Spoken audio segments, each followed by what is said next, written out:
அவர் சொல்கிறது நாகூரில் இருக்கக்கூடிய மருத்துவமனையில் மகப்பேறு மருத்துவர் இல்லை, மருத்துவர் பற்றாக்குறையாக இருக்குது. பற்றாக்குறை இல்லை, மருத்துவர் இல்லைன்னு சொல்கிறார், டிக்ளேர் பண்ணுறாரு. ஆனால் மக்கள் நல்வாழ்வுத்துறையினுடைய அமைச்சர் என்ன சொல்கிறாருன்னா, அங்கேருந்து 8 கிலோமீட்டர் தள்ளி ஒரு மருத்துவமனை இருக்குது, அது பெரிய ஒரு படுக்கை வசதிகள் கொண்டதாக இருக்குது, அங்கே எல்லா மருத்துவர்களும் இருக்கிறாருன்னு சொல்கிறாரு. இது இல்லையே நாங்கள் கேட்ட கேள்விக்கான பதில் தானே கேட்குறோம். தொடர்ச்சியாக தமிழக வெற்றி கழகத்தினுடைய தலைவர் உண்மைக்கு மாறான தகவலை பேசிக்கிட்டு இருக்காரு அப்படிங்கிற மாதிரி திரு ஆலூர் ஷானவாஸ் அவர்கள் தெரிவிச்சிருக்கிறாங்க. இன்னைக்கு ஆலூர் ஷானவாஸ் கொடுத்த மாதிரி எல்லா எம்எல்ஏவும் டேட்டாஸ் கொடுங்க, மக்கள் பார்க்கட்டும். மக்களுக்கு நீங்கள் நல்லது பண்ணியிருந்தா போய் சேரப்போகுது. ஆமாம் தானே? இப்போ நீங்கள் கொடுத்துருக்கீங்க ஒரு டேட்டாஸு, நான் மறுக்கிறேன். நீங்கள் இப்பவும் சொல்கிறேன், இங்கே பிரச்சனைன்னு சொன்னால் அங்கே சரியாக இருக்குன்னு சொல்கிறீங்க. முதல்வர் பேசிக்கிட்டே இருக்கும்போது பேரிகார்டில் எகிரி குச்சி, இங்கே பேரிகார்டை எகிரி குச்சி தலைவர் தளபதியை பார்க்க வரான், அங்கே பேரிகார்டை எகிரி குச்சி ஓடுறான் வீட்டுக்கு. நீங்கள் அரசியல் மயப்படுத்தி வச்சிருக்க கூட்டத்துக்கும் நாங்கள் அரசியல் மயமாக்காத கூட்டம்னு சொல்கிறீங்கல்ல, அந்த கூட்டத்துக்கும் உள்ள வித்தியாசம்னு சொல்கிறேன். ஒரு அம்மா அங்கே பேசின காணொலி நீங்கள் பார்த்துருப்பீங்கன்னு நினைக்கிறேன்.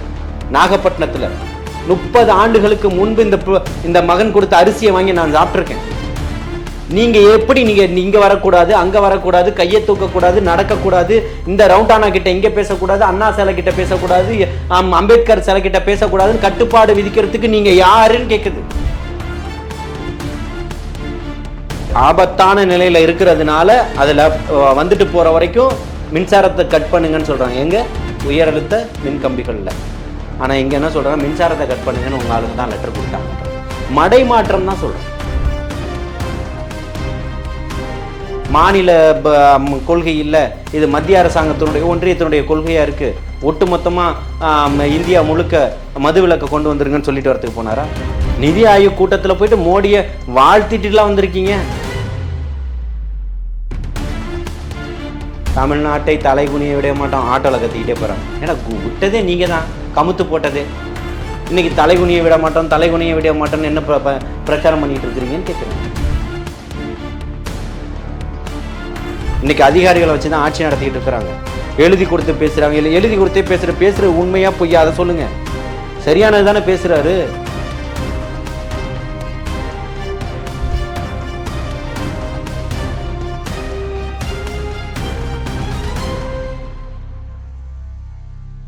ஜாம்பவான் நேயர்கள் அனைவருக்கும் வணக்கம்.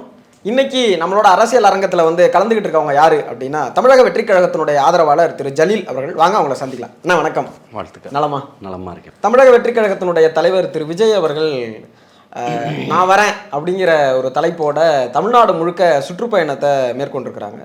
அதன் பிரகாரம் 13ஆம் தேதி, கடந்த 13ஆம் தேதி திருச்சியில் அவங்களுடைய சுற்றுப்பயணத்தை ஆரம்பித்தாங்க.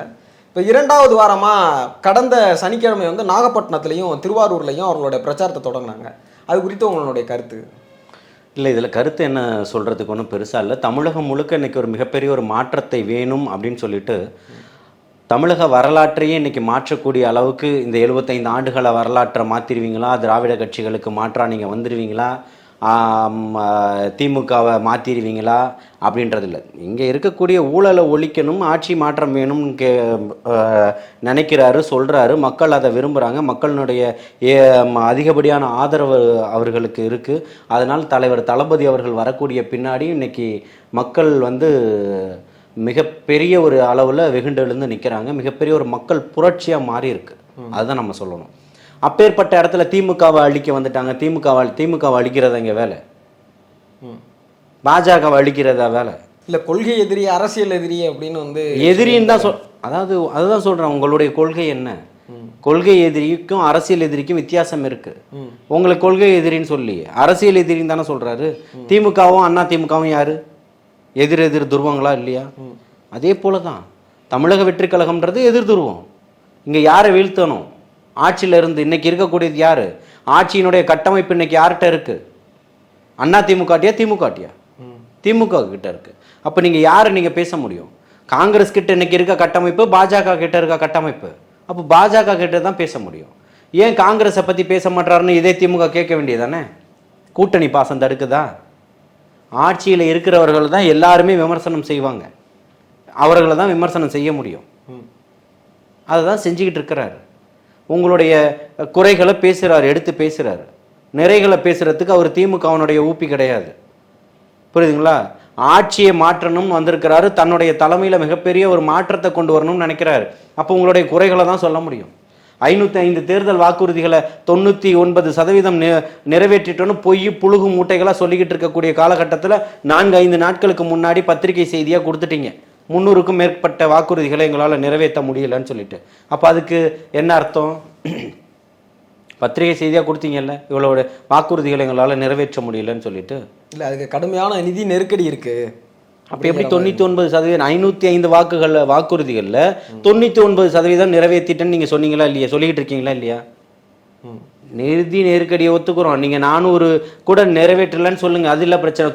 505ல் 99% நிறைவேற்றிட்டேன்னு எப்படி சொல்ல முடியுது? அப்போ பொய் தானே சொல்லிக்கிட்டு இருக்கிறீங்க. நீட்டு தேர்வை விலக்கு வாங்குவேன்னு சொன்னீங்க, விலக்கு வாங்கினீங்களா? அதுக்கு தான் அவங்க சட்டம் இயற்றி இருக்கிறாங்க.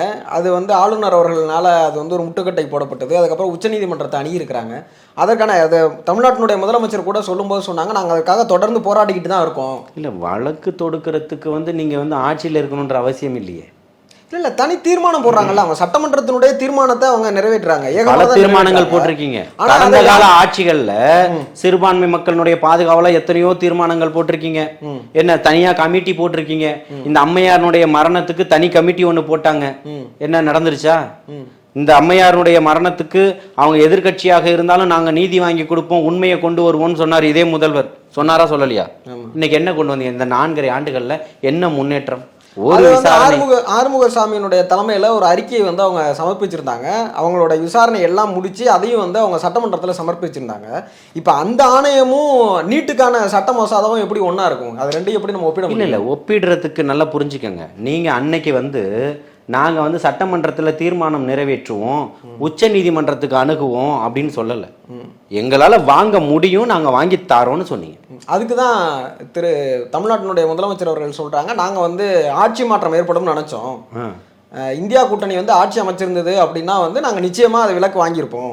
சகோதரர் ராகுல் காந்தி அதற்கு இசைவு தெரிவிச்சிருந்தாரு அப்படிங்கிறதையும் அவர் அப்ப அவர் இசைவு தெரிவிச்சிருந்தா தமிழகத்துக்கு மட்டும் இல்லை, ஒட்டுமொத்த ஒன்றியத்துக்குமே தான் வந்திருக்குமே. அப்போ ஒட்டுமொத்த ஒன்றியத்துக்குமே வரும்போது நீங்க என்ன விலக்கு வாங்குறது? சட்டமே இல்லாம போயிருக்குமே. இல்ல இல்ல, ஒரு தமிழகத்துக்கு உங்களால வாங்க முடியும்னா மற்ற மாநில முதல்வர்கள் எல்லாம் பார்த்துட்டு இருப்பாங்களா? இருக்கட்டும் சொல்லி விருப்பப்படுகிறவர்களுக்கு விலக்கு வேணும் அப்படிங்கிறது தான் அவரோட ஸ்பெஷல் கிளாஸா இவங்க வலியுறுத்துறாங்க. காங்கிரஸ் கவர்மெண்ட் அப்படிப்பட்ட விலக்குகள் வாங்கக்கூடிய சாராம்சம் கொண்டது அல்ல அப்படின்றது இவர்கள் எதிர்கட்சியா இருக்கும் போதே ராசா சொல்லிட்டாரு. அந்த தமிழக வெற்றி கழகம் நீட்டை நாங்க எதிர்ப்போம் அப்படின்னு சொல்றது எந்த முகாந்திரத்துல எதிர்ப்போம் சொல்ற? அதான் சொல்றேன், ஒட்டுமொத்தமா உங்களால இல்லாம ஆக்க முடியும். நீங்க விலக்கு வாங்கிடுவோம், நாங்க கொண்டு வந்துருவோன்றதான் மக்களை ஏமாற்றம் சொல்லுன்றேன். ரெண்டுத்துக்கும் வேறுபாடுகள் இருக்கு. எனக்கு மட்டும் நான் வாங்கிப்பேன் அப்படின்னு சொல்றது முடியாது. ஒட்டுமொத்த வாங்க மாட்டேன்னு சொல்லு, அது நியாயம். உங்களுடைய இன்னைக்கு இருக்கக்கூடிய கழக துணை பொதுச் செயலாளர் தானே அவர் ராஜா அவர்கள். அவர் என்னவா இருக்காரு? இப்ப நீங்க ஒட்டுமொத்த இந்தியாவிற்குமே நீட்டு வேண்டாங்கிறது தமிழக வெற்றி கழகத்தினுடைய எல்லா பிள்ளைகளும் ஒரே பிள்ளைகள் தான். அது மாநிலம் மாறியா பிரிச்சு நம்ம பாக்குறது இல்லை. புரியுதுங்களா? அந்த குழந்தைகளை எடுத்தா நம்ம கொஞ்சம் மாட்டோமா? அவர்கள் இங்கே இந்த நாட்டினுடைய மன்னர்கள் இல்லையா? இந்த நாட்டினுடைய நாளைய இந்த மிகப்பெரிய ஒரு ஆளுமையா வரக்கூடிய தமிழக வெற்றி கழகத்தினுடைய நோக்கம் என்பது இந்தியாவிற்கு நீட்டு வேண்டாம் அப்படிங்கிறதா? தமிழக வெற்றி கழகம் இன்னைக்கு இங்க தமிழகத்துல உங்களுடைய தொலைநோக்கு பார்வை வேணா அதுவாக இருக்கலாம். இன்றைக்கு இங்க இருக்கக்கூடிய விஷயத்தை தான் பேச முடியும். இங்க இருக்கிறத நீட்டில இருந்து பாதுகாக்கணும்ன்றதான் அவருடைய நோக்கமா இருக்கு. போதையில்லா தமிழகத்தை உருவாக்கணும்ன்றதான் அவருடைய நோக்கமா இருக்கு. இப்போ நாகப்பட்டினத்துல பேசும்போது இந்தந்த குறைகள்லாம் இருக்கு, அந்த குறிப்பிட்ட மருத்துவமனையில் மருத்துவர்களோ செவிலியர்களோ இல்லை அப்படிங்கிற ஒரு குற்றச்சாட்டை தமிழக வெற்றி கழகத்தினுடைய தலைவர் வச்சிருந்தாங்க. அதை மறுத்து அந்த சட்டமன்ற உறுப்பினர் திரு ஆலூர் ஷானவாஸ் அவர்கள் இல்லை, அது உண்மைக்கு மாறான தகவல், சிறப்பான முறையில் அங்கே மருத்துவமனை இயங்கிக்கிட்டு இருக்கு, அங்கே பணியாளர்கள் இருக்காங்க அப்படிங்கிறத தெரிவிச்சிருக்கிறார். அது மட்டும் இல்லாமல் அந்த மண்ணரிப்புக்கான அவர் சொன்ன தகவலும் தவறு. அந்த பாலம் அதே மாதிரி என்னென்னா சிறப்பான முறையில் செயல்பட்டு இருக்கு, 75 விழுக்காடு அந்த பணி முடிஞ்சிருச்சு அப்படின்னு. முதல் முறையாக எனக்கு தெரிஞ்ச ஒரு சட்டமன்ற உறுப்பினர் டேட்டாவோட இல்லை அப்படின்னு மறுக்கிறது நாகப்பட்டினத்தில் தான். முக்கோணமாக தான் இதை பார்க்கணும். தலைவர் தளபதி அவர்கள் சொல்லியிருக்கிறாரு. அதுக்கு உடனே மக்கள் நல்வாழ்வுத்துறையினுடைய அமைச்சர் ரியாக்ட் பண்றாரு. சட்டமன்ற உறுப்பினர் அதுக்கான விளக்கத்தை கொடுக்குறாரு, டேட்டா கொடுக்குறாருன்னு சொல்றீங்க. அவர் சொல்றது நாகூர்ல இருக்கக்கூடிய மருத்துவமனையில மகப்பேறு மருத்துவர் இல்லை, மருத்துவர் பற்றாக்குறையா இருக்கு. பற்றாக்குறை இல்லை, மருத்துவர் இல்லைன்னு சொல்றாரு, டிக்ளேர் பண்றாரு. ஆனால் மக்கள் நல்வாழ்வுத்துறையினுடைய அமைச்சர் என்ன சொல்றாருன்னா, அங்கிருந்து 8 கிலோமீட்டர் தள்ளி ஒரு மருத்துவமனை இருக்கு, அது பெரிய ஒரு படுக்கை வசதிகள் கொண்டதா இருக்குது, அங்க எல்லா மருத்துவர்களும் இருக்கிறாருன்னு சொல்றாரு. இது இல்லையே நாங்க கேட்ட கேள்விக்கான பதில் தானே கேட்கிறோம். அப்போ நாகூர்ல இல்லாததுக்கு நீங்க நாகப்பட்டினமும் மத்த இருக்க அங்கிருந்து 10 கிலோமீட்டர் தள்ளி இருக்கக்கூடிய மருத்துவமனையை நீங்க உதாரணம் காட்டுறீங்க. நான் ஏன் ஏரியால இல்லைன்னு சொல்றேன், நீங்க அந்த ஏரியால இருக்குன்னு சொல்றீங்க. ரெண்டுத்துக்கு வித்தியாசம் இருக்குன்னு சொல்றீங்க. திரு ஆலூர் ஷானவாஸ் அவர்கள் அந்த மாதிரியான அதே வரேன். அப்போ இல்லைன்றதை இவர் ஒத்துக்கிட்டாரா? அதாவது பிரசவம் பார்க்கறதுக்கான இது அங்க இல்லை, அதனால மருத்துவர்கள் அங்க இல்லை, ஆனால் அதுக்கான வசதி நாங்க அங்கதான் செஞ்சு வச்சிருக்கிறோம் மக்கள் நல்வாழ்வுத்துறை அமைச்சர் சொல்றாரு. ஆனா ஆலூர் ஷானவாஸ் சிறப்பா செயல்படுதுன்றாரு. எது உண்மை? மாசு அவர்கள் சொன்னது உண்மையா, ஷானவாஸ் அவர்கள் சொல்றது உண்மையா? ஷானவாஸ் அவர்கள் சொன்னது உண்மை அப்படின்னா தலைவர் தளபதி அவர்கள் சொன்னது உண்மைக்கு புறம்பான ஒரு விஷயமாயிடும். ஆலூர் ஷானவாஸ் சொன்ன ஒரு விஷயம் உண்மை அப்படின்னா மாசு அவர்கள் சொன்னது உண்மைக்கு புறம்பான விஷயம். இப்ப எது உண்மை? அதுக்கு பதில் சொல்லுங்க. மா சுப்பிரமணியம் அவர்கள் அமைச்சர் பேசும்போது என்ன சொல்றாரு, நீங்க வேணா இன்னொரு தடவை போய் செக் பண்ணுங்க அப்படின்றாரு. செய்தியாளர்கள்ட்ட சொல்லுங்க. நீங்க தான் திரும்பவுமே சொல்றீங்களே செக் பண்ண வேண்டியது இல்ல, இங்க இல்லன்றதை நீங்க டிக்ளேர் பண்ணிட்டீங்க. மாசு டிக்ளேர் பண்றாரு இங்க இல்ல. 8 கிலோமீட்டர் 10 கிலோமீட்டர் தள்ளி ஒரு மருத்துவமனை இருக்கு, 6 கிலோமீட்டர் தாண்டி இருக்கிற 7-8 கிலோமீட்டர் தாண்டி ஒரு மருத்துவமனை இருக்கு, அந்த மருத்துவமனையில இருக்கிறாங்க அப்படின்னு சொல்றாரு. தலைவர் தளபதி அவர்கள் குறிப்பிடுறது அந்த மருத்துவமனை அல்ல, இங்க இருக்கக்கூடிய மருத்துவமனைக்கு கேட்கிறாரு. நீங்க 10 கிலோமீட்டருக்கு அந்த பக்கம் இருக்கிறதுக்கே பதில் சொல்றீங்க. அப்போ இந்த மருத்துவமனையில இல்லன்றத மக்கள் நல்வாழ்வுத்துறை அமைச்சர் ஒத்துக்கிறாரு. ஆனா ஷானவாஸ் சிறப்பா செயல்படுதுன்றாரு. அது சிறப்பா செயல்படலன்னு சொல்லல, அங்க மருத்துவர் இல்லைன்றாரு. அதை மக்கள் நல்வாழ்வுத்துறை அமைச்சர் ஒத்துக்கிறாரு. இப்ப இந்த கருத்து முதல் ஆலூர் ஷானவாஸுக்கும் இவருக்கும் மாசுக்கும் தான் இருக்கு. தொடர்ச்சியாக தமிழக வெற்றி கழகத்தினுடைய தலைவர் உண்மைக்கு மாறான தகவலை பேசிக்கிட்டு இருக்காரு அப்படிங்கிற மாதிரி திரு ஆலூர் ஷானவாஸ் அவர்கள் தெரிவிச்சிருக்கிறாங்க. அவர் இல்லை, இப்போ ஆலூர் ஷானவாஸ் உண்மைக்கு மாறான தகவல்னா இது உண்மைக்கு மாறா இருக்கா இல்லையா அது சொல்லுங்க. உங்களுடைய கருத்தை எதிர் துருவமா இருக்கே. நீங்க இன்னைக்கு டேட்டாஸ் வச்சு பேசுற மாதிரி அந்த திருவாரூர்ல ஏன் டேட்டாஸ் கொடுக்கல, அங்க திருச்சியில ஏன் டேட்டாஸ் கொடுக்கல, குன்னத்துல ஏன் டேட்டாஸ் கொடுக்கல, அரியலூர்ல ஏன் டேட்டாஸ் கொடுக்கல, பெரம்பலூர்ல பேசியிருந்தா அங்க ஏன் டேட்டாஸ் கொடுக்கல, அங்க உள்ள எம்எல்ஏ ஏன் ரியாக்ட் பண்ணல? இது வரைக்கும் பேசினார்ல. இன்னைக்கு ஷானவாஸ் கிட்ட இருக்கு இல்ல டேட்டாஸ், அவர் ஏதோ ஒண்ணு சொல்லிட்டாரு. இதே மாதிரி அங்கங்க இருக்கக்கூடியவர்கள் ஏன் பேசலன்னு கேட்கிறேன். இல்ல, இவர் என்ன சொல்றாரு, இங்கதான் குறிப்பிட்டு சொல்றாரு இந்த இடம் இந்த பகுதி இங்க இல்ல அப்படின்னு. இப்ப திருச்சியில பாலம் வேலை 75% முடிஞ்சிட்டதா சொல்றீங்க, 4.5 ஆண்டுகளா நடந்துகிட்டு இருக்கான்னு கேக்குறேன். ஆமா, அதுக்கான இதே கேள்வி திரு ஆலூர் ஷானவாஸ் வைக்கும்போது அவர் சொல்றாரு, கிட்டத்தட்ட 10 ஆண்டு காலமா அது அந்த இடத்துல அப்படியே நின்னுச்சு, அதை இடம் கையகப்படுத்துறதுலயும் அந்த இடத்துல பாலம் கொண்டு வரதுக்கான இடத்தை கையகப்படுத்திட்டு பால திட்டப்பணிகளை ஆரம்பிப்பீங்களா, திட்டப்பணிகளை ஆரம்பிச்சுட்டு இடத்தை கையகப்படுத்துவீங்களா? அது போன கவர்மெண்ட் கிட்ட நம்ம கேட்கணும். எந்த கவர்மெண்ட் இன்னைக்கு இருக்கக்கூடியது யாரு? இந்த கவர்மெண்ட் தான் அதை செய்யுதுங்கிறாரு. அவர் என்ன சொல்றாரு, கிட்டத்தட்ட 10 ஆண்டு காலமா அப்படியே நின்னதை கிடப்புல கடந்ததை 2021 இந்த கவர்மெண்ட் வந்ததுக்கு அப்புறம் இவங்க தான் அதற்கான தொகையை ஒதுக்கி கிட்டத்தட்ட 100 கோடி ரூபாய் வரைக்கும் செலவு, 75 கோடி ரூபாய் வரைக்கும் செலவு செய்து இடத்தை கையகப்படுத்தி அந்த பணிகள் இப்ப கிட்டத்தட்ட முடியக்கூடிய இதுல இருக்கு. அது ரொம்ப சிக்கலான பணிதான் அப்படின்ற அவரும் ஒத்துக்கிறாரு. சரி, அதுக்கான விளக்கம் கொடுத்தீங்க. மருத்துவர்களுக்கான எதிர் கருத்தை சொல்லிக்கிட்டு இருக்கீங்க. எல்லாத்துக்குமே கொடுங்க. ஏற்கனவே போர்ட் அங்க இருக்கு இல்லையா, அது அங்க இருந்து அகற்றணும்னு எல்லாரும் போராட்டம் பண்ணாங்க. இந்த 4.5 ஆண்டுகள் ஷானவாஸ் என்ன ஏன் வாய மூடிட்டு இருந்தாரு?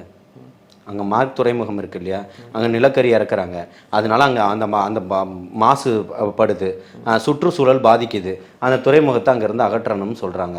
ஏற்கனவே ஒரு மிகப்பெரிய போராட்டத்தை மனிதநேய ஜனநாயக கட்சியினுடைய சார்பில் அண்ணன் தமிம் அன்சாரி கட்டமைச்சிருந்தாரு. அதுக்கு பல்வேறு அவர் எம்எல்ஏவாக இருக்கும்போது சொல்கிறேன், பல்வேறு தரப்பினர் அதுக்கு ஆதரவு தெரிவிச்சிருந்தாங்க. எல்லா கட்சிகளும் இருந்தது, திமுகவும் அதுக்கு ஆதரவு தெரிவிச்சிருந்தது, விடுதலை சிறுத்தைகள் ஆதரவு தெரிவிச்சிருந்தது. அந்த கூட்டத்தில் பங்கெடுத்தது, நானும் அந்த கூட்டத்தில் பங்கெடுத்து பேசியிருக்கேன். நாகூரில் அந்த மிகப்பெரிய மக்கள் திரள் கூட்டம் நடந்தது. இந்த 4.5 ஆண்டுகள் அதே ஆலூர் ஷானவாஸ், அதே அப்பவும் அவர் அந்த தொகுதியினுடைய எம்எல்ஏ யாரு, தமிம் அன்சாரி, இன்னைக்கு அதே தொகுதியினுடைய எம்எல்ஏ ஆலூர் ஷானவாஸ். ஏன் இன்னைக்கு அதை பேசலை? இந்த 4 ஆண்டுகளில் ஏன் அதை பற்றி பேசலை? எதிர்க்கட்சியாக இருக்கும்போது போராட்டம் பண்ணீங்கல்ல, இன்னைக்கு ஏன் பேசலை? அதுக்கான புள்ளி விவரம் அதை சொல்லிட்டேன்ல, பேசுங்க, அறிக்கை கொடுங்க. இந்த காணொலி வாயிலா நிச்சயம் நான் மக்களுக்கானது தான் கேட்குறேன். நிச்சயமா. உங்களோட நான் களத்தில் நின்றுருக்கேன். ஆனால் தமிழ் அன்சாரி இருக்கிறாரு, சாட்சி நடந்த கூட்டத்துக்கு ஆதாரம் என்னால் தர முடியும். மக்கள் இருக்காங்க. கூட்டத்தில் நான் பங்கெடுத்திருக்கேன், பேசியிருக்கேன். சீமானும் பங்கெடுத்திருக்கிறாரு, பேசியிருக்கிறாரு. இந்த 4 ஆண்டுகள் என்ன பிரச்சனை பேசுறதுக்கு? ஏன் நடக்கலை? இப்போ அடுத்த 4 ஆண்டுகளில் தலைவர் தளபதி அவர்கள் தலைமையில் இங்கே ஆட்சி வந்ததுக்கு அப்புறம் தான் பேச போறீங்களான்னு கேட்குறேன். அந்த போராட்டத்தை ஏன் தமிழக வெற்றிக் கழகம் உடனடியாக செயல்படுத்தக்கூடாது? இல்லை, இது இப்பவும் சொல்கிறேன், போராட்டம் இங்கே மிகப்பெரிய மாற்றம் தான் தேவை. அந்த மாற்றத்திற்கான விதையை தான் இங்கே போட்டுக்கிட்டு வராரு. நீங்கள் ஒருத்தரும் சொல்லும் போது தான் நீங்கள் இன்னைக்கு கத்துறீங்க, நீங்கள் வெளியில் பறந்து ஓடி வரீங்க. இன்னைக்கு வாங்க, எல்லா இன்னைக்கு ஆளூர் சானவாசு கொடுத்த மாதிரி எல்லா எம்எல்ஏவும் டேட்டாஸ் கொடுங்க, மக்கள் பார்க்கட்டும். மக்களுக்கு நீங்க நல்லது பண்ணியிருந்தா போய் சேரப்போகுது. ஆமா தானே? இப்ப நீங்க கொடுத்துருக்கீங்க ஒரு டேட்டாஸ், நான் மறுக்கிறேன். நீங்க இப்பவும் சொல்றேன், இங்க பிரச்சனைன்னு சொன்னா அங்க சரியா இருக்குன்னு சொல்றீங்க. அதே மாதிரி எந்த விதமான கடல் சார்ந்த பல்கலைக்கழகங்களே இங்கே இல்லை அப்படின்னு சொல்லியிருந்தாரு. ஃபேக்ட் செக் அப்படிங்கிற நிறுவனம் வந்து அதை மறுத்திருக்குது. இல்லை, முன்னாள் முதலமைச்சர் ஜெயலலிதா அவர்களுடைய பேரில் இயங்கக்கூடிய ஒரு வளாகம் இருக்குது, கல்லூரி வளாகம் இருக்குது, ஒரு பல்கலைக்கழகத்தினுடைய தலைமையில் அது இயங்கிக்கிட்டு இருக்கு அப்படிங்கிற தகவலையும் அவங்க தெரிவிச்சிருக்கிறாங்க. மீன்வள ஆராய்ச்சி அங்கே இருக்கு.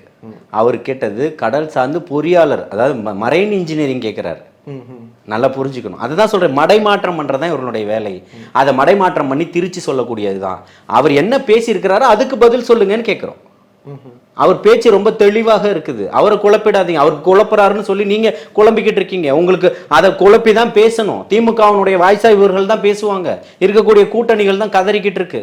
ஏன் போன பகுதிகளில் எல்லாம் திமுக எம்எல்ஏகள் இருந்தாங்களே, பேச வேண்டியதானே? திருவாரூர்ல எந்த கூட்டமுமே வராது, பொங்கி எழுந்துட்டாங்களே மக்கள். திருவாரூர் தேருக்கு கூட நாங்கள் இவ்வளவு கூட்டத்தை பார்த்தது இல்லைன்னு சொல்லிட்டாங்களே. அத்தனை மீடியாக்களும் காணொலி வாயிலா இன்னைக்கு கொடுத்துருச்சு. முப்பெரும் விழா மாதிரி கேமராவை மக்கள் பக்கம் திருப்பக்கூடாது, மேடையில தான் கேமரா இருக்கும், இந்த காணொலி நாங்க தான் தருவோம், எந்த கண்டிஷனும் போடலையே. தலைவர் முதல்வர் பேசிக்கிட்டே இருக்கும்போது பேரிகார்டில் எகிரி குதிச்சு, இங்க பேரிகார்டை எகிரி குதிச்சு தலைவர் தளபதியை பார்க்க வரான், அங்க பேரிகார்டை எகிரி குதிச்சு ஓடுறான் வீட்டுக்கு. இதுதான் காசு கொடுத்து கொண்டு வந்ததுக்கும் உணர்ச்சி பூர்வமா வந்ததுக்கும். நீங்க அரசியல் மயப்படுத்தி வச்சிருக்க கூட்டத்துக்கும் நாங்க அரசியல் மயமாக்காத கூட்டம்னு சொல்றீங்கல்ல, அந்த கூட்டத்துக்கும் உள்ள வித்தியாசம்னு சொல்றோம். மாற்றம் வேணும்னு நினைச்சு கொள்கையை மனசுல ஏந்தி வந்து நிற்கக்கூடியவனா தான் அவன் இருக்கான். ஒரு அம்மா அங்க பேசின காணொலி நீங்க பார்த்துருப்பீங்கன்னு நினைக்கிறேன். நாகப்பட்டினத்துல 30 ஆண்டுகளுக்கு முன்பு இந்த மகன் கொடுத்த அரிசியை வாங்கி நான் சாப்பிட்டுருக்கேன். நீங்க எப்படி நீங்க வரக்கூடாது, அங்க வரக்கூடாது, கையை தூக்கக்கூடாது, நடக்கக்கூடாது, இந்த ரவுண்டானா கிட்ட இங்க பேசக்கூடாது, அண்ணா சிலை கிட்ட பேசக்கூடாது, அம்பேத்கர் சிலை கிட்ட பேசக்கூடாதுன்னு கட்டுப்பாடு விதிக்கிறதுக்கு நீங்க யாருன்னு கேக்குது. அப்ப இருக்கக்கூடிய ஆட்சியாளர்கள் நீங்க மட்டும்தான் இந்த நாட்டை ஆளணுமான்னு நினைக்கிறீங்களான்னு கேக்குது. யார் பொதுக்கூட்டம் நடத்தினாலும் ஆர்ப்பாட்டம் நடத்தினாலும் கட்டுப்பாடுகள் விதிக்குதுங்கிறது வந்து சட்டம் ஒழுங்கு சிக்கலுக்காக அது வந்து அரசாங்கத்தினுடைய பணி தானே. இல்லை, அதை தான் அவர் கேட்குறாரு. மோடி ரோட் ஷோ நடத்தும் போது நீங்கள் பண்ணீங்களா? இப்போ இந்த நாகப்பட்டினத்தில் நீங்கள் நடத்தக்கூடிய கூட்டத்துக்கு நீங்கள் ஒரு கூட்டம் நடத்துனீங்க இல்லையா ஞாயிற்றுக்கிழமை, அதுக்கு வெள்ளிக்கிழமை இரவே மேடை போடப்பட்டது. உங்களுடைய நோக்கம் என்னவா இருக்கு? எப்பவுமே ஒரு கூட்டம் நடக்குதுன்னா எப்பவுமே போடுவீங்க? ஒரு குறிப்பிட்ட அளவுக்கு காலியான ஒரு இடத்துல மிக பிரம்மாண்டமாக ஒரு பொதுக்கூட்டம் போடுறதுக்கு இப்போ ரொம்ப பிரம்மாண்டமாக கிடையாது, ஒரு பொதுக்கூட்டம் போடுறதுக்கான வேலைகள் தான் பண்ணிக்கிட்டு இருக்கிறீங்க. அங்கே இப்போ இது போட்டிருக்கீங்க, சேர் வரைக்கும் வெள்ளிக்கிழமை இராது, எங்க ஞாயிற்றுக்கிழமை நடக்க போகிறதுக்கு. அப்போ உங்களுடைய நோக்கம் என்னவா இருக்கு? ட்ரிகர் பண்ணுறீங்களா திட்டமிட்டு? ஆமாம், நிச்சயம். அதெல்லாம் அதாவது உயர் அழுத்த மின்கம்பிகள் ஆபத்தான நிலையில இருக்கிறதுனால அதில் வந்துட்டு போகிற வரைக்கும் மின்சாரத்தை கட் பண்ணுங்கன்னு சொல்கிறாங்க. எங்க உயர் அழுத்த மின்கம்பிகளில். ஆனால் இங்கே என்ன சொல்கிறாங்க, மின்சாரத்தை கட் பண்ணுங்கன்னு உங்கள் ஆளுங்க தான் லெட்டர் கொடுத்தாங்கன்றாங்க. மடைமாற்றம் தான் சொல்கிறேன். எல்லா பகுதியிலையும் கரண்ட்டை கட் பண்ணிடுங்க, வீட்டில் இருக்கிறவங்களாம் திட்டிக்கிட்டே இருக்கட்டும், வெளியில் வரட்டும்ன்றதா அவருடைய நோக்கம். செல்லும் வழின்னு சொல்கிறான். செல்லும் வழி எங்கே? பைபாஸில் போய்கிட்டு இருக்கிறாரு. அதை தாண்டி போகக்கூடிய இடத்துல எந்தெந்த பகுதிகள் இருக்கோ அதை குறிப்பிடுறாரு. ஏன் இதே வந்து இப்போ போன முறை அன்னைக்கே ஏன் வெளியிடலை? நீங்கள் கரண்ட் கட் பண்ணிட்டாருன்னு முதல் நாளே சொல்றாருல்ல, இன்னொரு இடத்துல மக்கள் சொல்றாங்கல்ல, செய்தி தொடர்பாளர்கள் சொல்றாங்கல்ல, கொள்கை பரப்பு செயலாளர் சொல்றாருல்ல, என்னை போன்ற ஆதரவாளர்கள் பேசும்போது பதிவு பண்றோம்ல, ஏன் நீங்க மறுநாள் வெளியிடல? 10 நாட்கள் கழிச்சு வெளியிட வேண்டிய அவசியம் என்ன இருக்கு? ஆனா அந்த இடத்துல கூட்டம் நடக்கல. அதுக்கப்புறம் பின்னாடி தான் அண்ணா சிலை கிட்ட வந்து அதுக்கப்புறம் நீங்க மாத்தி கொடுத்துட்டீங்க, அதனால அங்க தேவையில்லை, அவ்வளவுதானே. இருக்குன்றப்ப ஒரு ப்ரிகாஷன், ஒரு பாதுகாப்பு முன்னேற்பாடு பண்ணுவீங்களா மாட்டீங்களா? வரக்கூடிய மக்களை பாதுகாக்கணும்ல, உங்களுக்கு அந்த அக்கறை இல்லை. அதனால தான் நெரிசல் மிகுந்த பகுதியில் நீங்கள் கொடுக்குறீங்க. அவனுக்கு பாதுகாக்கணுன்ற அக்கறை இருக்குல்ல, கொண்டு வரக்கூடிய தண்ணிகளை கூட தடுக்கிறீங்க. திருச்சியில் அதுதானே பண்ணீங்க. இல்லை, அப்படி எந்த இடத்தை கேட்டு தமிழக வெற்றி கழகம் ஒரு இடத்தை கேட்டு மறுக்கப்பட்டதா? இல்லை இல்லை, எப்பவுமே எங்கெல்லாம் போராட்டங்கள் உங்களுக்கு இத்தனை ஆண்டுகளா இந்த அரசியல் கட்டமைப்போட நீங்க 75 ஆண்டுகள் நடத்துறீங்களா? இத்தனை ஆண்டுகளா இந்த சுதந்திரத்துக்கு பிறகு 80 ஆண்டுகால சுதந்திரத்துல இது செக்குலரிசம்னு கருதப்படுது. தமிழக மனப்பான்மை எல்லாருமே வரவேற்கக்கூடிய மனப்பான்மையா இருக்கக்கூடியது. ஆர்எஸ்எஸ்க்கு கூட பரேடு நடத்துறதுக்கு அண்ணா திமுக பீரியட்ல கூட அனுமதி மறுக்கப்பட்டது. ஆனால் திமுக பீரியட்ல சர்வசாதாரணமா கொடுத்துக்கிட்டு இருக்கிறீங்க. ஆனால் அவரு அதையும் கேட்கிறாரு, மோடிக்கு நீங்க கொடுத்துருவீங்களா, ஆர்எஸ்எஸ் கூட்டத்துக்கு கொடுத்துருவீங்களான்னு கேட்கிறாரு. இந்த மாதிரி ஆர்எஸ்எஸ் கூட்டத்துக்கு கொடுத்துருவியான்னு கேட்கக்கூடிய தைரியம் திராணியும் யாருக்கு இருக்கு? அது அவங்க வந்து ஹைகோர்ட்ல போட்டு ஆர்டர் வாங்கி அதுக்கப்புறம் அந்த நிகழ்ச்சி நடத்தப்பட்டுச்சு. அதே மாதிரி முதல் முறை வந்து மறுக்கப்பட்டுச்சு. ஆர்எஸ்எஸ்ல வந்து அவங்க அந்த ஆயுதங்களோட வந்து பரேடு நடத்துறாங்க. இப்ப எல்லா பக்கமும் நடந்துகிட்டு தான் இருக்கு. ஒரு முறையே நீங்க சொல்றீங்க, ஒரே முறை ஆர்டர்ல இந்த தமிழ்நாடு ஃபுல்லா எத்தனை முறை வேணா நடத்திக்கலாம்னு ஆர்டர் வாங்கிட்டாங்களா? ஏன் சமூக நீதியை காக்க முடியல? உங்களுக்கு கட்டுப்படுத்த முடியல. உங்களுக்கு தெரியும் கோர்ட்டுக்கு போனா அவங்களுக்கு கொடுத்துருவாங்கன்னு. நீங்க வந்து சமூக நீதி பாதுகாவலர், அதனால நான் அடிக்கிற மாதிரி அடிப்பேன், நீ அழுகிற மாதிரி அழுகணும். நாகப்பட்டினத்தில் பேசினதுக்கப்புறம் திருவாரூருக்கு வந்த தமிழக வெற்றி கழகத்தினுடைய தலைவர் என்ன சொல்லியிருந்தாரு அப்படின்னா, ஒரு 3 விஷயங்களை முன் வச்சிருந்தாரு. இந்த யூனிவர்சிட்டியில் எல்லா கோர்ஸும் இருக்கா அப்படின்னு கேட்டுட்டு அதோட அதை நிறுத்திட்டாரு. ஆனால் அங்கே இருக்கக்கூடிய பல்கலைக்கழகம்ங்கிறது மத்திய பல்கலைக்கழகம். அந்த கேள்வி யாருக்கானது? அது யாருக்காக கேட்டிருக்காரு? அவர்களுக்கானது. மத்திய பல்கலைக்கழகம்னா மத்திய அரசை பார்த்து கேட்கிறாரு. ஆனா திமுக விமர்சிக்கிறாரு. இல்ல, ஆனா திமுகவை எதிர்த்து பேசும்போது இருக்கிற அந்த காட்டம் மத்திய அரசை பேர் குறிப்பிடும் போதோ அல்லது மத்திய அரசை டைரக்டா பாயிண்ட் பண்ணி ஏன் கேட்க தயங்குறாரு? இல்ல தயக்கம்லாம் எந்த தயக்கமும் கிடையாது. இப்பவும் சொல்றேன், மோடிக்கு உங்களால தர முடியும், ஆர்எஸ்எஸ்க்கு கொடுக்க முடியும்னு இவ்வளவு காட்டமா பேசின ஒரு அரசியல் தலைவரை நீங்க சொல்லுங்க பாப்போம். அதை யாருக்கு கேட்கிறாரு? திமுக அரசாங்கத்தையும் நோக்கி திமுக அரசாங்கத்தை தான் கேட்கிறாரு. யார சொல்றாரு? உங்களை தானே சொல்றாரு. பாசிசவாதிகள்னு சொல்லியிருக்காரு. பாசிசன்றதை விட மிகப்பெரிய சொல்லு இருக்கா? அந்த சொல்லாடல் அவர் தானே பயன்படுத்துறாரு. அதுக்கு முன்னாடியே திமுக பயன்படுத்துது, விசிக பயன்படுத்துது. போட்டுட்டு பக்கத்துல போய் சேர் போட்டு உட்காந்து பேசிட்டு தானே வரீங்க. ஐ பெரியசாமி வீட்டுல ரைடு நடக்கும்போது முதல்வர் உடனே டெல்லிக்கு போயிட்டாரு. ஏன்? நாட்டை பத்தி பேசுறதுக்காகவா? வராத கல்வி நிதியை வாங்கிட்டு வர்றதுக்கா? ஜிஎஸ்டியில வரியை குறைச்சிட்டு வந்துருங்கன்னு சொல்றதுக்கா? இல்ல ஏற்கனவே கூட்டணி கட்சியில இருக்கக்கூடிய சகோதரர் திருமா அவர்கள் மாநாடு நடத்திருக்கிறாரு. நாங்க சொல்லியிருக்கோம், மாநில கொள்கை இல்லை, இது மத்திய அரசாங்கத்தினுடைய ஒன்றியத்தினுடைய கொள்கையா இருக்கு, ஒட்டுமொத்தமா இந்தியா முழுக்க மதுவிலக்கை கொண்டு வந்துருங்கன்னு சொல்லிட்டு வரதுக்கு போனாரா? நிதி ஆயோக் கூட்டத்தில் போயிட்டு மோடியை வாழ்த்திட்டுலாம் வந்திருக்கீங்க. நிதி ஆயோக் கூட்டத்துக்கு இந்த இந்த இந்த மக்களை காப்போம், தமிழகத்தை மீட்போம் அந்த பயணத்துக்கு அண்ணன் சிடிஆர் அவர்கள் சொல்றாரு, அண்ணா திமுகவுக்கு உங்களுடைய பயணம் வெற்றி பெற வாழ்த்துக்கள் மட்டும்தான் சொல்லல, திமுக மற்றதெல்லாம் பார்த்துக்கங்கன்னு கொடுத்துருக்குறாங்க அனுமதின்னு சொல்லிட்டு. இத்தனை நெருக்கடிகளை ஏன் பண்ணிக்கிட்டு இருக்கிறீங்க? உதயநிதி அங்கே ஒன்று சொல்லிட்டு இருக்காரு, ஒருத்தர் பச்சை பஸ்ஸு, ஒருத்தர் மஞ்சள் பஸ்ஸு, பிங்க் பஸ்ஸு தான் புடுங்கிக்கிட்டு நிற்கிது வழி முடுக்க. வழி நெடுக பஸ்ஸு புடுங்கிக்கிட்டு பாதியில் தான் நின்றுக்கிட்டு இருக்கு. நீங்கள் உங்களுடைய முப்பெரும் விழாக்கு வர்றது, குட்டியப்பா தொகுதி தூரம் வரத்துக்கு ஆட்களை கூட்டு வரத்துக்கு தான் இப்போ பிங்க் பஸ்ஸு போய்கிட்டு இருக்குது. இருக்கக்கூடிய பஸ்ஸையும் வித்துட்டீங்க தனியாருக்கு. இன்னும் வேற என்ன சொல்ல போறீங்க? நேற்றுக்கு திருவாரூரில் நடந்த கூட்டத்தில் தமிழ்நாட்டினுடைய உள்ளாட்சித்துறை அமைச்சராக இருக்கக்கூடிய KN நேரு அவர்கள் பேசியிருக்கிறாங்க. நேரடியாக இல்லாமல் மறைமுகமாக சாடியிருக்கிறாங்க. இது திமுகவினுடைய கோட்டை அப்படிங்கிறத எம்எல்ஏ அவர்கள் வந்து நிரூபிச்சிருக்கிறாரு அப்படின்னு. பிதிக்கி எடுத்துட்டாரு மலைக்கோட்டையில். அந்த மலைக்கோட்டையெல்லாம் அன்னைக்கு தலைவர் தளபதியினுடைய கோட்டையை மாற்றிட்டு வந்துட்டாரு. என்ன இங்கே நிரூபிச்சிட்டாரு? இந்த திருவாரூரில் என்னத்தை நிரூபிச்சிட்டாருன்னு கேட்குறேன். மக்களுக்கு கூட்டத்தை எங்கேருந்து கூட்டிகிட்டு வந்தீங்க? காசு கொடுத்து தானே கூட்டியிருக்கீங்க. வந்த அத்தனை பேருக்கும் யாரும் காசு கொடுக்கல, சாராயம் கொடுக்கல, சாப்பாடு கொடுக்கல, வண்டி கொடுக்கலன்னு சொல்லுங்கள். அதே மாதிரி நீங்கள் கொடுத்துருக்கீங்கன்னு உங்களுக்கு தைரியமான ஆட்களாக இருந்தால் டிக்ளேர் பண்ணுங்கள். ரெண்டுமே சொல்கிறதுக்கு உங்கள்கிட்ட இல்லை, அது முடியாது. போன வாரம் வச்சுருந்த வாயில் இன்னைக்கு வச்சுருக்கக்கூடிய மைக்கை போன வாரம் உங்கள் கையில் மைக்கு இல்லையா? திருச்சியில் எங்கே போனீங்க? அவரு நிரூபிச்சிட்டாரு, நீங்கள் ஏன் நிரூபிக்கலை? இல்லை, திரு விஜய் அவர்கள் போனது வந்து திருச்சி கிழக்கு பகுதி தானே போனார்.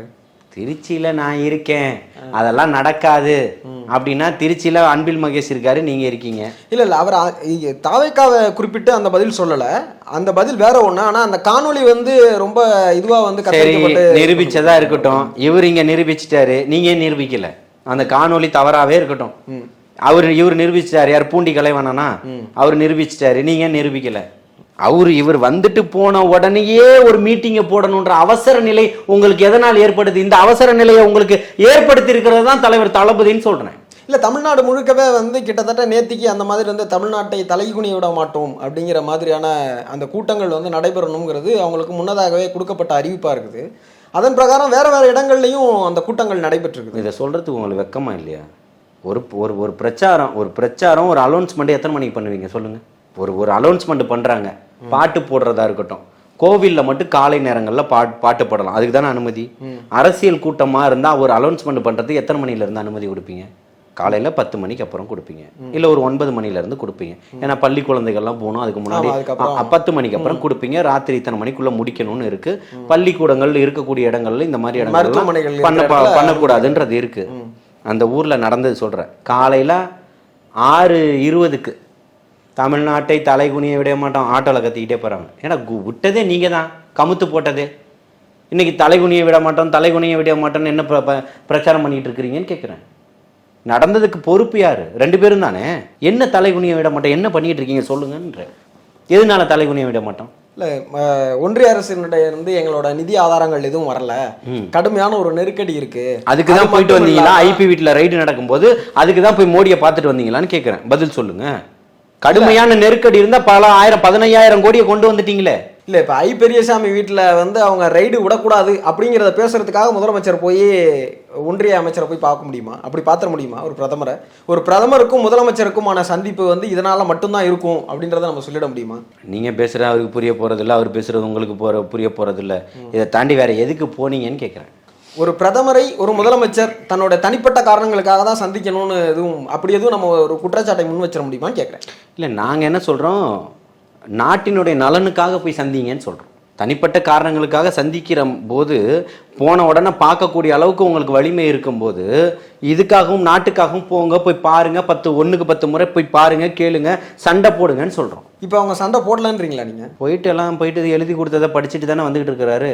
கேள்வி, எந்த கேள்வியை திடீர்னு மாற்றி கேட்டால் நான் எங்கடா தேடுறது? அதெல்லாம் பார்த்துக்கிட்டு இருக்கீங்கல்ல. இவர் தான் சொல்கிறார், எழுதி கொடுத்துட்டாங்க. கேள்வியும் எழுதியிருக்கு, பதிலும் எழுதியிருக்கு. அந்த கேள்வியை கேட்கும்போது தான் இந்த பதில் சொல்லணும்னு. அதை பின்னாடி இருந்து ஒருத்தர் அசைவு காட்டுவார், அது கேளு, நீ கேளு. எப்படி? நீங்கள் தான் திராவிட பாரம்பரியம், 75 ஆண்டுகால நூற்றாண்டை நோக்கி பயணம், கலைஞருக்கு 100 கட்டடம், அது இதுன்னு எல்லா கூத்தும் பண்ணிக்கிட்டு இருக்கிறீங்க.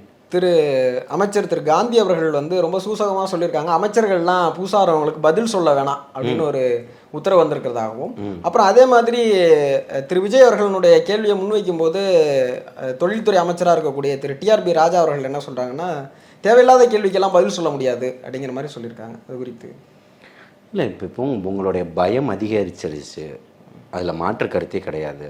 இன்றைக்கி ஒரு காந்தி சொல்லிட்டு போகிற புதுசாக வரவங்களுக்கு பதில் சொல்லணும்னா ஒரு 50 வருஷத்துக்கு முன்னாடி உள்ளவங்களுக்கு கேட்டால் பதில் சொல்லிடுவீங்களா? 100 வருஷம் இருக்கணுமா? சீனியர் சிட்டிசனுக்கு மட்டும்தான் இவர் பதில் சொல்லுவாராம்மா? புதுசாக வந்த 18 வயசான பசங்க ஓட்டெல்லாம் எங்களுக்கு வேணாம்னா அதே காந்தியை சொல்லுங்கள். முதல் தலைமுறையோட வாக்குகள்லாம் எங்களுக்கு வேண்டாம், இந்த கடந்த 2000க்கு அப்புறம் பிறந்த 25 வயசில் உள்ள யாரும் எங்களுக்கு ஓட்டு போட வேணாம், அதனால் நீங்கள் யாரும் கேள்வி 2 வருஷத்துக்கு முன்னாடி வந்தவங்களுக்கு பதில் சொல்லணுன்ற எண்ணம் இல்லைன்னா இதையும் சேர்த்து சொல்லுங்கன்ற. பதில் சொல்ல உங்களுக்கு துப்பு இல்லை, அதை விட்டுட்டு நீங்கள் வந்து இதை பண்ண மாட்டோம் அதை சொல்ல மாட்டோன்றீங்க.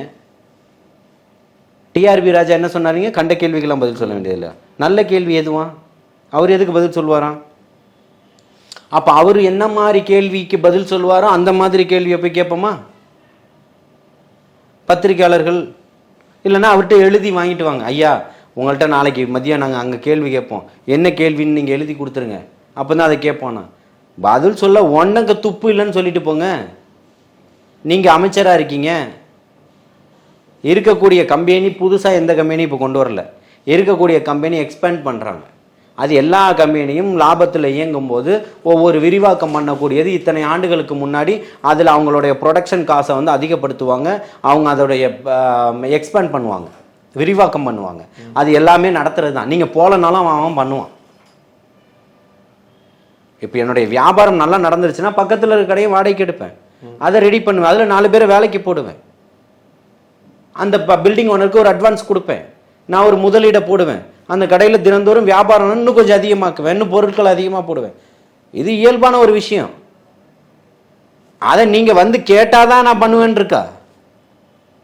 நீங்கள் வரலனாலும் அதை பண்ணுவேன். இல்லை, இப்போ இந்த பயணம் வந்து முதலமைச்சரனுடைய பயணம் வந்து புதுசாக எதையும் ஈர்க்கலை அப்படின்னு சொல்கிறீங்களா? இல்லை, அதான் சொல்லியிருக்கிறாரு. உங்கள் குடும்ப நிதியை நீங்கள் அங்கே முதலீடு செய்ய போனீங்களா, இல்லை அங்கேருந்து முதலீடை பெறுறதுக்காக போனீங்களான்னு கேள்வி கேட்டிருக்காரு. அதுக்கு பதில் கொடுங்க. மோடி சொன்னார்ல, எல்லாருடைய டீட்டெயில்ஸையும் நான் எடுத்துட்டேன், 13 வருஷத்துக்கு முன்னாடி 14 வருஷத்துக்கு முன்னாடி கருப்பு பணத்தோட மொத்த டேட்டாஸும் என்கிட்ட வந்துருச்சுன்னு. என்ன பண்ணாரு? பொய் இருக்குன்றது தெரியும். இதையெல்லாம் சொல்லி அண்ணா ஹசாரேன்னு ஒரு நாடக கம்பெனியை வச்சு பண்ணிட்டாங்க, காந்தியவாதின்ற பேர்ல நாடகத்தை அரங்கேற்றி ஆட்சிக்கு வந்துட்டாங்க. அண்ணா ஹசாரே காணாமல் போயிட்டார். அதோட இப்போ நீங்கள் இதை சொல்லும்போது இப்போ ஓட்டு திருட்டு வந்து திரு ராகுல் காந்தி அவர்கள் வந்து ரொம்ப தீவிரமான முறையில் அதற்கான பிரச்சாரங்கள்லாம் எடுத்துகிட்டு இருக்காரு, தேர்தல் ஆணையத்தை கண்டித்து போராட்டங்கள்லாம் முன்னெடுக்கிறாரு. அது குறித்து ஏன் தமிழக வெற்றி கழகத்தில் வந்து ஒரு சுணக்கம் காணப்படுது? தமிழகத்தில் எத்தனை இடத்துல போராட்டங்கள் நடந்துகிட்டு இருக்கு? ஆளுங்கட்சி திமுக எங்கெல்லாம் போராட்டம் நடத்திருச்சு? அப்போ திமுக போராட்டம் நடத்தினாதான் நாங்கள் போராட்டம் இல்லை, என்னோட கேள்வி முடிக்கவே இல்லை. நான் கூட்டணியிலே இருக்கீங்க, அங்கே போய் கலந்துக்கிட்டு வந்துட்டீங்க. ஆனால் திருச்சியில் நடக்கக்கூடிய இதில் பதிவு செய்கிறாரு எஸ்ஐஆரா பதிவு பண்ணுறாரு. திருச்சியில் நடக்கக்கூடிய கூட்டம் இங்கே பாருங்க, மக்களை வஞ்சிக்கக்கூடிய விதமாகவும் இந்த மக்களையும் மக்களுக்காகவும் மக்களை நேசித்து வந்து நிற்கக்கூடிய தலைவன் இங்கே மக்களுக்கு எதிராக நடக்கக்கூடிய அத்தனை விஷயங்களையுமே கண்டிக்கிறாரு. ஆனால் காது கொடுத்து கேட்கறது இல்லை. இவங்க தற்கொலையை போன்றவர்களை அமைச்சர்களாக வச்சுட்டு கையாண்டுகிட்டு இருக்கிறாங்க. இவர்களுக்கு ஆட்சி ஆள தெரியாது. இன்னைக்கு அதிகாரிகளை வச்சு தான் ஆட்சி நடத்திக்கிட்டு இருக்கிறாங்க. எழுதி கொடுத்து பேசுகிறாங்க. இல்லை, எழுதி கொடுத்தே பேசுகிற உண்மையா பொய்யா அதை சொல்லுங்க. சரியானது தானே பேசுகிறாரு, அதற்கான பதிலை சொல்லுங்க. போகிற கூட்டம் கம்மி, திமுகவில் இருக்கிறவங்க எல்லாம் வந்து இவருக்கு பிஆர்ஓ வேலையை பார்த்துக்கிட்டு இருக்கிறாங்க. கூட்டம் கம்மினா கொஞ்சம் அமுச்சு வைங்க. ஏன் நீங்கள் இவ்வளோ வருத்தப்படுறீங்க? கூட்டம் வராமல் போட்டு உங்களுக்கு என்ன பிரச்சனை? சினிமாக்காரரு இருந்துட்டு போகிறாரு, பொய் சொல்கிறாரு, சொல்லிட்டு போகிறாரு, எழுதி வச்சு படிக்கிறாரு, படிச்சுட்டு போகிறாரு. இதெல்லாம் ஓட்டா மாறாது. அப்புறம் ஏன் பயப்படுற? எல்லா சைஸ்லேயும் டைப்பர் ஆர்டர் பண்ணி வச்சிருக்கிறீங்க 2026 வரைக்கும். அதுக்கப்புறமும் நிற்காம தான் போகுது உனக்கு. எத்தனை பேர் ஊழல்வாதிகள் உள்ள போறீங்கன்ற லிஸ்டெல்லாம் திமுகவும் பாஜகவும் கள்ள கூட்டணின்னு ஏற்கனவே சொல்லிக்கிட்டு இருக்கிறோம். அண்ணாமலை ஒரு லிஸ்ட் தயார் பண்ணார் தெரியுமா? எல்லாருடைய டீட்டெயில்ஸ் என்ன பண்ணிட்டீங்க? என்ன பண்ணீங்க? திரு விஜய் அவர்கள் கூட ஆளுநரை சந்திச்சாங்களே, எதுக்காக? இதே மாதிரி ஊழல் பட்டியல் இருக்கு அப்படின்னு. அதை தான் சொல்றேன், அவங்க பண்ண மாட்டாங்கன்னு சொல்றோமே. அப்போ வலிமையான ஒருத்தர் இங்க வரணும். அப்ப எல்லாமே நிச்சயமாக ஒரு மாற்றம் வரும். இன்னைக்கு இவர் சொன்ன காங்கிரஸ், இப்போ காங்கிரஸால திருப்பியும் ஆட்சி அமைக்க முடியுன்ற ஒரு நம்பிக்கை இன்னைக்கு காங்கிரஸுக்கு வந்திருக்கு கேரளால. இன்னைக்கு தமிழகத்திலையும் இவர் வந்து உட்கார்ந்துட்டாருன்னா மிகப்பெரிய ஒரு மாற்றம் ஏற்படும் நினைக்குது. அப்ப இவர்கிட்ட மிகப்பெரிய ஒரு வலிமை ஏற்படும். அதுக்கப்புறம் வரக்கூடிய நாடாளுமன்ற தேர்தலில் நம்ம மண்ணை கவிடுவோம்னு மோடிக்கு தெரியும். இப்ப ஆல்ரெடி தொங்கு பாராளுமன்றம் தான், யார் எப்ப கவுப்பாங்கன்னு தெரியாது. ஜனநாயக சக்திகள் ஒன்று சேர்ந்துருச்சுன்னா மோடி வீட்டுக்கு தான் போகணும். டீ வித்தாரா இல்லையா நமக்கு தெரியாது, அந்த வேலை திருப்பி கிடைக்குமான்றதும் தெரியாது. இவர் படித்த பல்கலைக்கழகத்தில் இன்னைக்கு வரைக்கும் எங்கேயும் எந்த ஒரு பட்டத்தையும் இது வரைக்கும் யார்ட்டையும் கொண்டு வந்து காட்டலை. படித்த இளைஞர்களை பொக்கடா போட்டு வீங்கன்னு தெருவா போய் அதுக்கு உட்காந்து ஒரு பிரான்சைஸ் கம்பெனி கொடுப்பாரான்றதும் தெரியல. போட்டு வித்துக்கிட்டு இருக்கிறவன் தமிழ்நாட்டில் போலீஸ்கிட்ட தடியடி வாங்கிக்கிட்டு ஆணும் பெண்ணும் இருக்கக்கூடிய படிக்கக்கூடிய பசங்க, கல்லூரியில் படிக்கக்கூடிய பசங்க அவங்களே சொந்தமாக ஒரு ப்ராடக்டை ரெடி பண்ணி சாப்பாடோ உணவோ மற்ற தின்பண்டங்களோ விற்கும் போது காவல்துறை எவ்வளவு நெருக்கடிகள் கொடுத்துக்கிட்டு இருக்கு, எப்படி ஓட விடுறாங்கன்றதையும் பார்த்துக்கிட்டு தான் இருக்கிறீங்க. ஏன் சொல்லுங்க? ஆளுங்கட்சியினுடைய ஒரு எம்எல்ஏ தன்னுடைய மகனுக்கு நெருங்கிய நண்பன் அண்ணா நகரில் பெரிய ஒரு கோரா ஃபுட் ஸ்ட்ரீட்னு ஒன்று வச்சிருக்கிறாங்க. அந்த கட்டடம் எப்படிப்பட்ட கட்டடம்? இரும்பால செய்யப்பட்டது. இது வந்து அனுமதிக்கப்பட்ட கட்டடமா? இந்த மாதிரி ஒரு கட்டடம் கட்டலான்னு வரைமுறை இருக்கா? ஆனால் உங்களுக்கு மட்டும் எல்லாமே எப்படி சாத்தியமாகுது? 10 மணிக்குள்ள குடிச்சு முடிச்சிடணும், 9 மணிக்கே போலீஸ் ஊத சொல்லுவாங்க. எல்லா பக்கமும் பார்த்தீங்கன்னா 9 மணிக்கெல்லாம் சரியான ஒரு டிராஃபிக் இருக்கும். என்னன்னு பார்த்தீங்கன்னா 2 பக்கம் பேரிகார்டை போட்டுட்டு எல்லாத்தையுமே பண்ணுறது. இங்கே பாருங்கள், இதெல்லாம் சின்ன சின்ன பிரச்சனைகளை கொண்டு வந்து மடைமாற்றம் பண்ணிடணும் அப்படின்றதுக்காக இவங்க எல்லா வேலைகளையுமே செஞ்சுக்கிட்டு இருக்கிறாங்க. கூட்டம் வரல, அது வரல, ஆளுங்க இல்லை, இதை பேசினாங்க. அங்கே பேசின அத்தனை பேரும் எத்தனையோ மக்கள் இன்னைக்கு இருக்காங்களே, அவங்கள்ட்டெல்லாம் பேட்டி எடுத்து போட்டுக்கிட்டு இருக்காங்களா, அதுக்கெல்லாம் பதில் சொல்லுங்கள். ஓட்டா மாறாதுன்னு சொல்கிறாங்களே அப்படின்னு கேட்குறாங்க. அங்கே இருக்கக்கூடியவங்க ஓட்டர் ஐடி வரைக்கும் எடுத்து காட்டிட்டு போயிட்டாங்களே. கயிறு தான் வாங்கி தரணும். அண்ணன் வைகோ சொன்னார், ஸ்டாலினோட கூட்டணி வைக்கிறதுக்கு ஒரு முளம் கைத்தில் தொங்கிடுவேன். கிடைக்கலையோ எனக்கு தெரியல. அவரோட கூட்டணியில் தான் இருக்காங்க. 2026லையும் இல்லை, அதை தான் சொல்கிறேன். இந்த மாதிரி ஒரு இன துரோகிகளோட பயணம் பண்ண முடியாது. ஸ்டாலின் ஒரு தலைவனா, அதில் போய் திமுகவோட திருப்பியும் சேர்ற மாதிரி இருந்தால் நான் தூக்கு மாட்டிக்கிட்டு தொங்குவேன்னாரு சொன்னது அண்ணன் வைகோ விமான நிலையத்தில் ஒரு பத்திரிகையாளர் சந்திப்பில். இதுக்கு மேலே எனக்கு சொல்கிறதுக்கு தெரியல. அவர் அளவுக்கு அரசியல் ஞானமும் அனுபவமும் எனக்கு இல்லை. பரபரப்பான இந்த சூழலில் வந்து எங்களுடைய கேள்விகள் எல்லாத்துக்கும் பதில் சொல்லியிருக்கிறீங்க. உங்களுடைய நல்ல நோக்கங்கள் நிறைவேறதுக்கு வாழ்த்துக்கள். நன்றி. வாழ்த்து.